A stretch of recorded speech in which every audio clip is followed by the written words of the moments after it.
Hey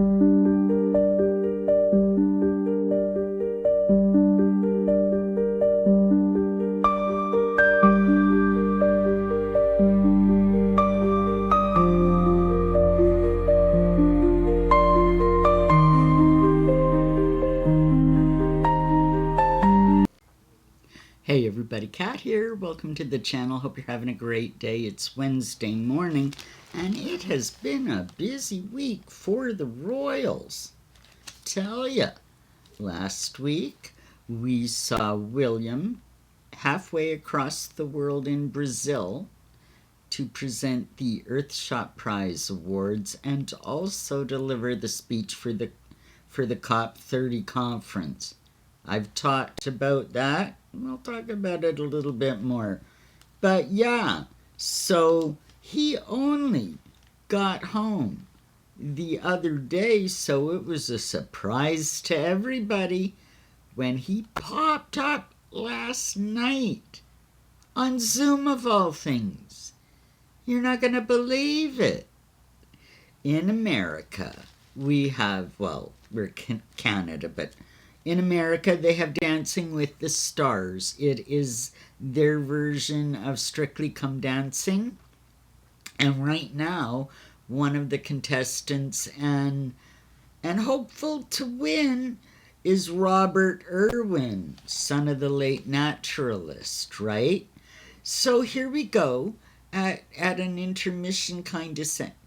Prince William zoomed in to talk to Robert Irwin and his partner Whitney Carson. What a surprise. The world was surprised. The audience was surprised. Robert Irwin, he was shocked. He's actually an ambassador for the Earthshot Prize, which of course just wrapped up in Brazil. So yeah, Prince William zoomed into a live broadcast of Dancing with the Stars to speak directly to Irwin. That was pretty amazing. And that was pretty amazing. That kind of shocked everybody. Another shocker was Meghan's couple of shades of gray. Did you see her mismatched black outfit that she wore to Kris Jenner's 70th birthday bash? Apparently Meghan had been at an event earlier. And I mean, faux pas, 2 events in the same day, and she doesn't change her clothes. Everybody was in real party dress at the party. Meghan didn't even look like she fit in with anybody in all the pictures that we've seen online. And the funny thing about it is, all of those pictures that we've seen online have not, and that are still circulating though, have been, Kris Jenner removed them from their Instagram. All the pictures with Meghan and Harry in them, they're gone. They're not on the Instagram. So that kind of leads you to believe, well, one of two things, really. Either they weren't invited and they crashed the party, as they've been known to crash other events as well in the past. So it was either that, or the other thing I can think of is, how we know how much of a control freak Meghan is, and with photographs and always wanting the rights, and she wants to get paid for the distribution of the photos. And it could have been, maybe, I don't know, did Meghan say, sorry, without some kind of attribution, you can't use the pictures? Would she do that to Kris Jenner? At the same time, while they say, Page 6 is saying that she was in networking mode at the party. She was talking to the movers and shakers, the big bosses at the party, and trying to make connections. But I mean, in the past, Page 6 has also said that the Hollywood's sick of her already. They're done with Harry and Meghan. So how much networking, is gonna happen? It sounds like they just made nuisances of themselves. From the looks of things, they just made nuisances of themselves. And really, now that I think about it for a minute and a half, I wouldn't put it past Meghan to demand attribution for the photographs. And then, but she can use them for some future broadcast or something. But either way, these two that are supposed to be, that, call themselves global leaders, and the best they can do when the world is remembering the war and the sacrifices around it, the best these two can drum up is to crash a Hollywood party just to be seen, and then fight for the rights of the photograph. I mean, wow. The Spotify exec was right. They are effing grifters. Can you imagine?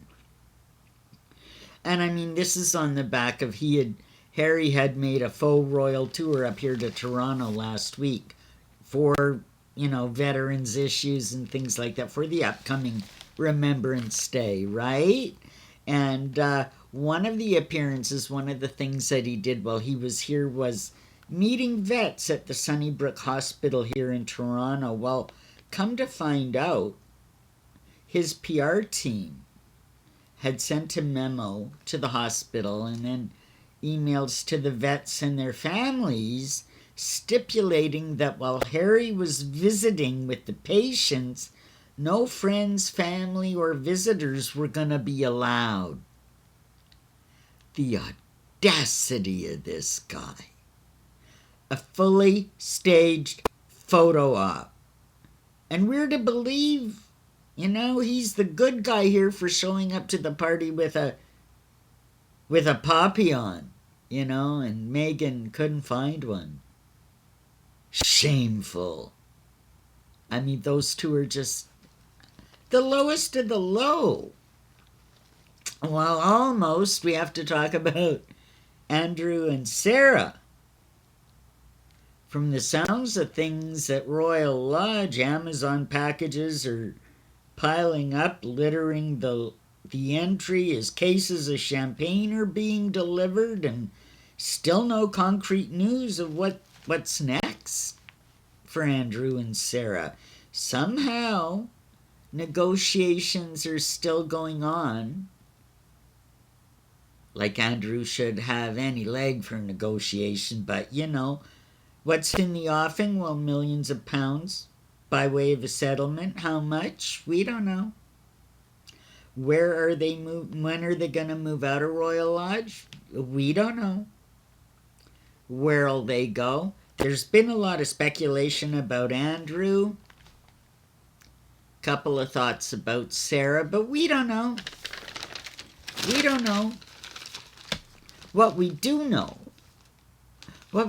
is Andrew's home will be fully staffed with a cook, a butler, a driver, a maid. He'll have access to all the royal estate perks, his shooting days, weekend shooting parties at one castle or another, catered by the crown, his riding. Quite an exile. And I mean,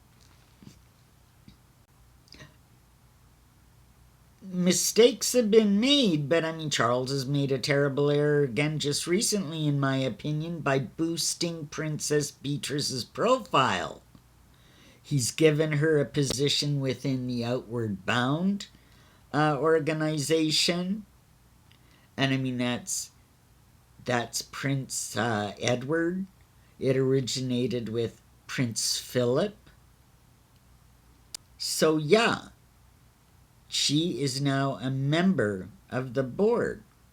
And I mean, this is going to look, catering to her, making her look good, boosting her. It's all going to look terribly bad when more comes out about the York shady deals, including the girls.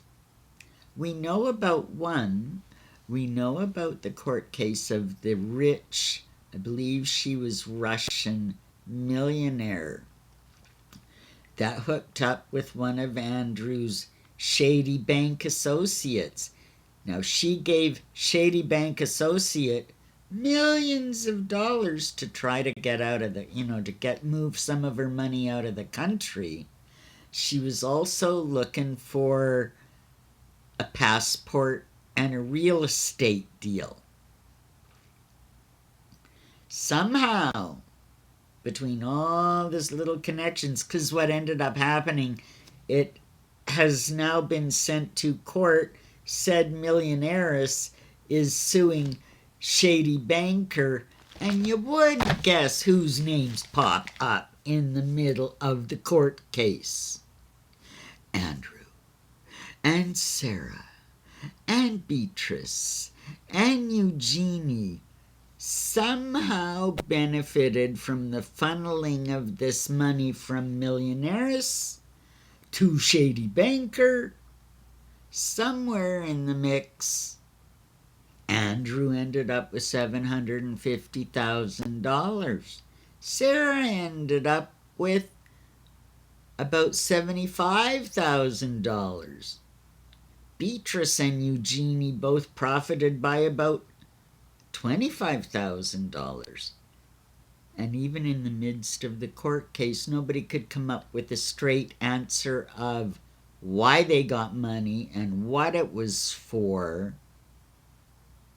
At one point, it was towards a birthday party, or it was towards a wedding, or it was for this or that. Nobody, the defendants in the case, or any member of the Yorks, can come up with the same answer of what the money was for.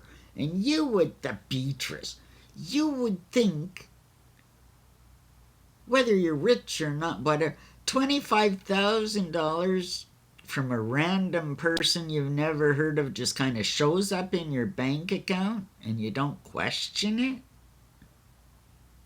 Yeah. That's one we know about, where every member of the family was involved and profited from a shady deal. And when you're dealing with Andrew, if you see one teddy bear at 72, if you see one young gal, one guy with an island, well, it's more than one. We know it's at least two we know of. Same thing. I mean, we see one shady deal with everybody involved. Chances are, that's all I'm saying, and more of this is going to come out. We know more of it is going to come out. If we know these kind of deals, we know, and I found, here's another one. There's a second one I know about, in fact. Remember the real estate deal with the Swiss chalet, and it was like $17 million. Originally, Andrew put up $6 or $7 million for it. They never did end up paying the rest of it to the original owner. And come a few years back, she kind of put the bricks to Andrew and said, we got to settle this. I want my money. So in order to get the money to pay her off, the chalet had to be sold, and there was another whole shady deal around that. She never did get the amount of money she was supposed to. They undercut her. As usual. They're grifters, right? Yeah. So it wasn't a clean deal on either end, the purchase or the sale. Either end of the deal, both were shady. And there was mention of, I think it was Eugenie on the original mortgage, the original purchase of the chalet. She was involved somehow, a signature. So yeah,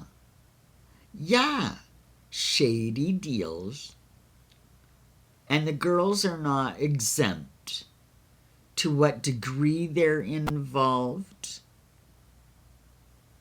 were they actionably participating? We know the Saudi gigs are going on. Beatrice is, back in Saudi every other week. She just, her latest one was just last week, hosting a tea party at the Ritz-Carlton in Riyadh, sorry. Yeah. So I believe that there's a lot more to come out about this. And because of that, I mean, the palace has to be aware of that. Come on. It is not the time to be trying to boost Eugenie and put her out front and out in the public eye. Look at her go, Princess Eugenie. It's all going to end badly. And the only one that seemed to have made no mistakes this week was Catherine, heading the service at the cenotaph yesterday. She comes out clean. The rest of them all had a questionable week. William got kudos for his appearances, of course. Who wouldn't love it? Beach volleyball in Brazil and cheering on dancers and just everybody's favorite globalist. There we go. That's the royals this week. Andrew and Sarah, tons of questions. We still don't know much. I guess we just have to keep an eye on that and see what happens. We gotta keep an eye on Beatrice. Oh, this is not gonna end well, guys. Anyway, lots to watch, lots to look out for, lots to anticipate. And we will see you in the next one. Take care, everybody. Bye for now. Like and subscribe and hit that notification button too. Alrighty, bye for now.